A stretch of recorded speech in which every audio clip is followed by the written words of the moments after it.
Nag-fail ka na sa negosyo, may chance ka pang makabawi kapag ginawa mo ang mga bagay na ito.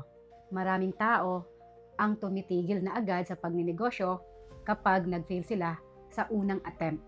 Andiyan na yan yung kapag nalugi ang puhunan, kapag walang bumili, o kapag hindi nag-work ang idea nila. At ang iniisip agad nila na hindi para sa kanila ang negosyo.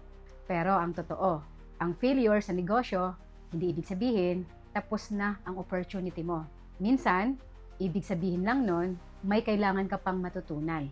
Katulad ko, actually hindi lang 3 beses akong naging failure. 7 beses akong nag-fail sa iba't ibang opportunities. Kaya kung nag-fail ka na dati, hindi pa tapos ang laban.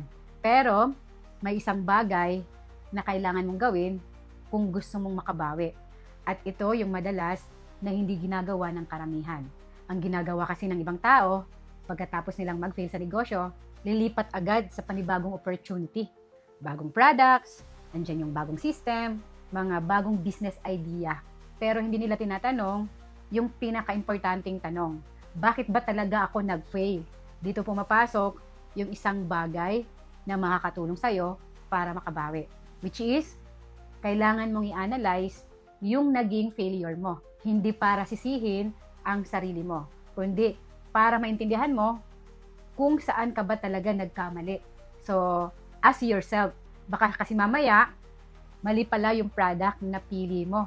And baka mali pala yung market na tinatarget mo. O kaya naman, baka kulang ka sa marketing. O kaya naman ay kulang ka lang sa tamang strategy at guidance. Kasi kapag hindi mo inanalyze kung bakit ka nag-fail sa negosyo mo ngayon, andito yung malaking chance na pwedeng maulit-ulit yung parehong pagkakamali sa susunod mong negosyo na sisimulan or gagawin mo. Pero, kapag inanalyze mo siya, doon mo na makikita kung ano ba dapat yung kailangan mong baguhin. At minsan, hindi mo kailangan actually magsimula from zero ulit. Kailangan mo lang i-correct yung strategy. Maraming successful na negosyante ang hindi agad nag-succeed sa unang try nila. Ang ginawa nila, kahit ako din, dahil sabi ko nga sa inyo, 7 times akong naging failure, is inanalyze ko rin kung ano yung naging failure ko. And syempre, doon ako natuto. Doon ako natuto na mag-adjust, doon ako natutong mag-improve lalo.